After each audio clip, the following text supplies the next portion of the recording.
Hey, let's just do this. All right. Good morning, Maryland Memorial Library watchers. Today, we are going to give you a 2-for-1. So it is day 5 of Boredom Busters for the library. Jill and Jocelyn here. And we want to show you kind of a craft thing, but a little bit more science too, because I can't help doing a little bit of science.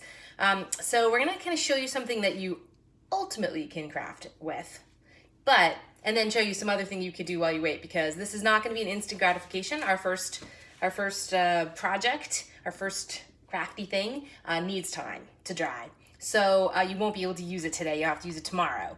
But then while you're waiting, you can create our other thing and have something to do. So 2-for-1. All right, let's get started. So what we're gonna do today is we are gonna make homemade paper. Why do we need to make homemade paper? I don't know, we just do. Because like if your house is like our house, we have paper pieces that have been drawn on, or old projects, or just things like pieces of construction paper that are floating around.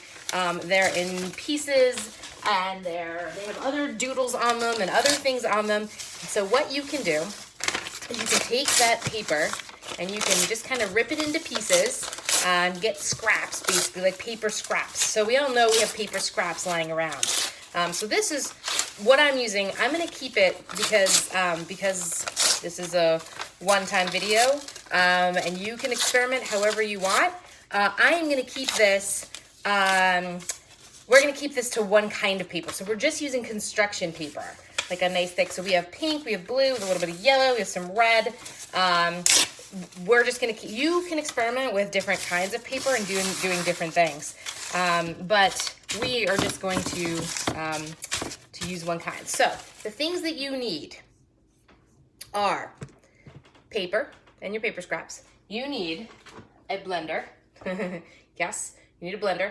Maybe a whole food processor would work. Not totally sure, but a blender definitely works. And then you need basically hot tap water. Hottish. Don't burn yourselves. If your water gets really, really hot, you may want to take your hot water and pour it into, or like put it into like something, a bigger container. Our hot water, our hot tap water does not get that hot. So it wouldn't burn anybody. But if make sure you get some help with the hot water part so you don't burn yourself. And, or like I said, we're going to take our big 4-cup measuring cup, and we'll fill it up so that we have our hot water ready. But then you want to just kind of use a smaller scoop to put the hot water in, because you only want to really add a little bit at a time to keep the paper blending. You are going to blend paper.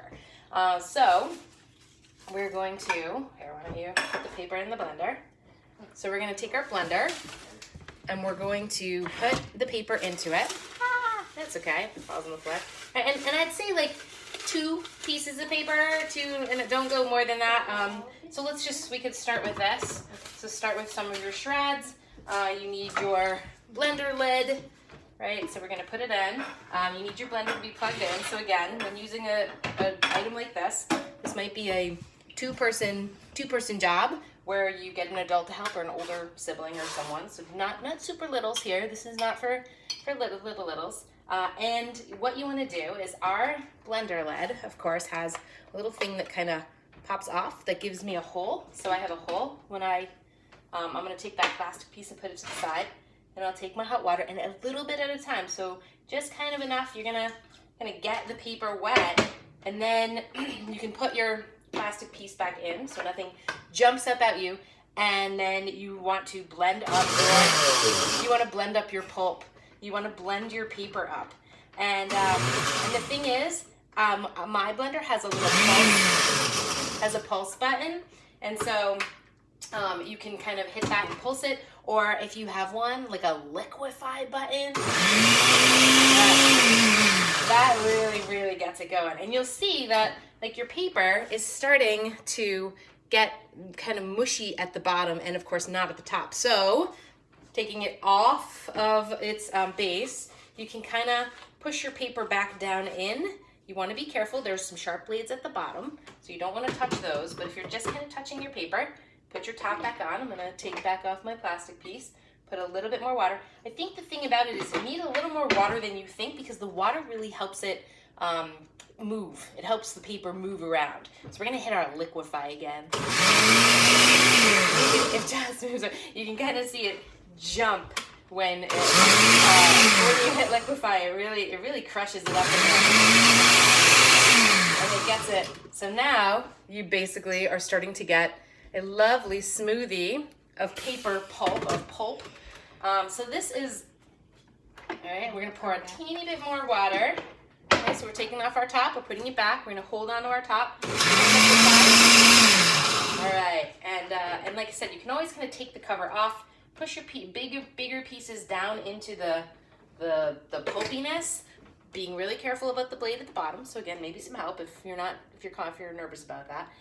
We're gonna hit liquefy one more time. It gives a nice jump if you watch that. I'm gonna try again. It really sends that into the air. So maybe just a tiny bit more water. So the thing about the water is that ultimately you're gonna squeeze the water out. So you don't wanna put too much water. You don't want it to be paper pulp liquid, but you need that water to move your paper. So I'm gonna hit liquefy one more time. So we really have it nice and pulpy. So you can say, so we put in pink and blue, pink and blue and a little bit of yellow. And so now if we look, we have this nice pulpy material. It's really liquidy and soft. It's actually really warm. So again, don't use super hot water. You don't need super hot water because you want to be able to reach in and touch it. This is not boiling water. It's not, don't boil the water. Don't just hot, but not burning hot. Right, so we have this nice, beautiful pulp. I'm gonna hold this right up to the camera. Yeah, look at that. Some good, and it feels really good. It's a good sensory thing too. However, in order to get this pulp out of here, here's my recommendation. So what you wanna do is you have your pulp now, right? We have that all ready. So in order to dry it, because that is ultimately what we need to do, is we need to dry the pulp. So you can have prepared some kind of board with some parchment paper or cheesecloth, wax paper will work, something where it's not going to stick. You don't really want to do it. I have a wooden cutting board. There's glass ones. You could try a glass cutting board. Something, or randomly, if you have one, any kind of an old screen. If you have an old screen, that can work really well because if you can put that across your sink and you can put your pulp onto it, what's the water gonna do? Drain. It's gonna drain, it's gonna fall out the other side. So if you can put your screen over a sink and you can dump out your pulp, right? So here, we're gonna bring this over here. we're gonna walk you over here so you can see. So we got this pulp. We're gonna pour it out of our, or even if you need to get all of it and you're not for some reason, you can always unscrew from the bottom because that takes those blades out of the way. And then you could always kind of reach your hand in and push all your pulp through. All right, so then we put our blender to the side. So we've got our beautiful pulpy scrap paper mush, and then you want to press it. And so what our next thing we do is we want to squeeze that water out of it. So we're really pushing it. So if you have a screen, like I said, it's the best. However, if you don't have a screen, you can put down a piece of parchment paper on a board of some sort, something flat, plastic lid to a container, a cutting board, something like that. And you want to just kind of squeeze your paper down flat. And you'll see that now you have this really pretty, like multi-color pieces, like all these multi-pieces of like your pink and your little bit of yellow, that blue. It's almost kind of caused a purple because of course pink and blue. Pink is a derivative of red, and blue and blue and red together make purple, right? So blue and red together make purple. So that is that's kind of nice. So you've got this pretty, yeah, and so you can feel. So Joss is gonna feel it. Yeah, you can see her face. It feels really nice. It's like warm pulpy, good sensory. So she's squeezing. She's just pressing. I don't want to break the screen. She's just pressing the water out of the... We're filming literally ourselves. Anyway, pressing the water... Let's do this right out of that pulp. And so that screen, you don't want to push too hard because you don't want to break your screen. But now you've got your kind of your pulpy material. And it's going to be a little delicate. So one of the things you can do, so you can try to lift it at this point.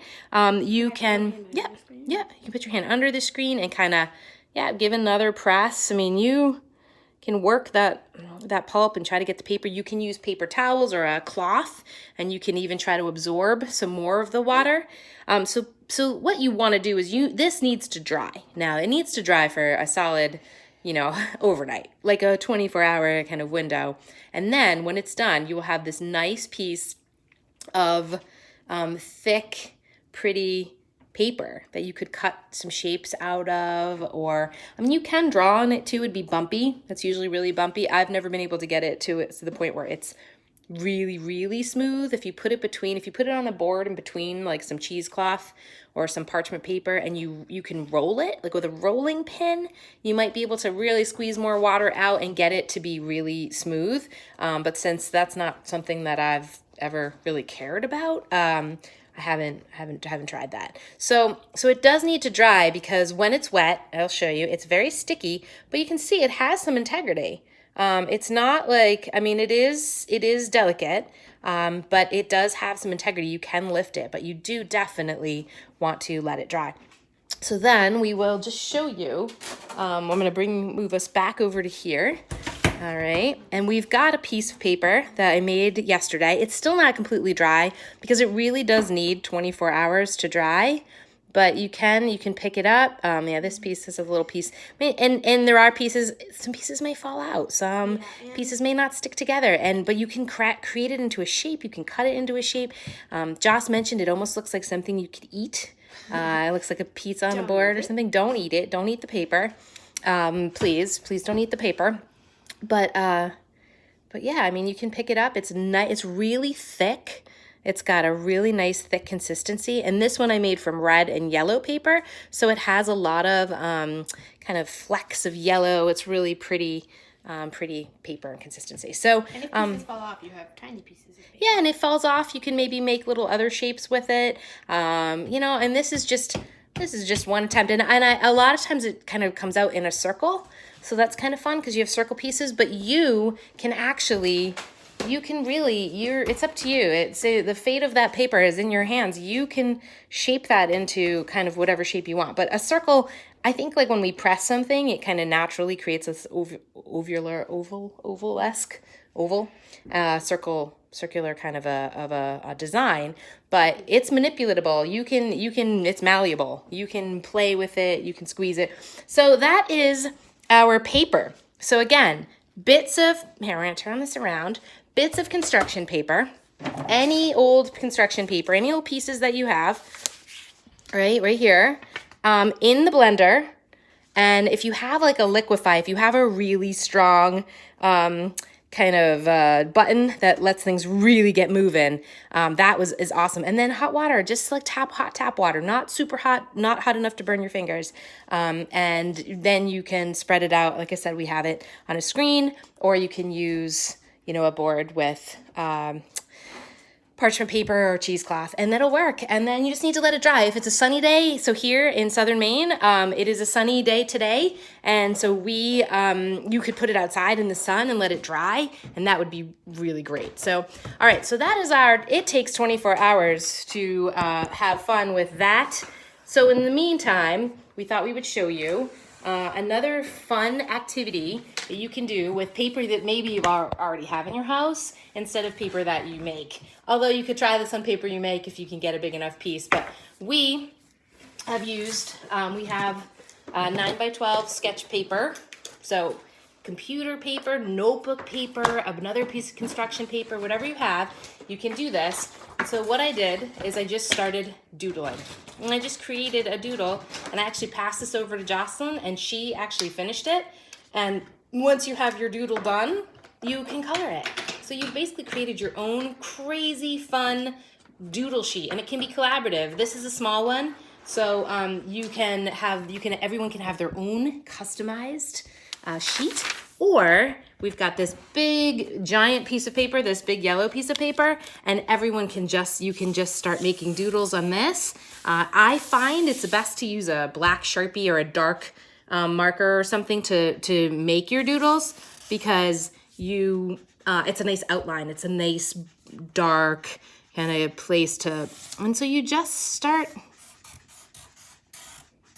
doodling. I mean, think about all those times you've sat in class and you've just kind of started doodling something. Maybe you like to make triangles. Maybe you like to make crosshatch stuff, like circles, swirls, whatever the shape. You can just start doodling. And then you can pass it on to other people in your family, and then they can add to it. And then once the whole paper is all filled up, you can color it in. And so Joss is having some fun here coloring in our first small doodle. And then later on, when we are finished with our big doodle, we will hopefully color that in. So there you go, something to do while your homemade paper dries.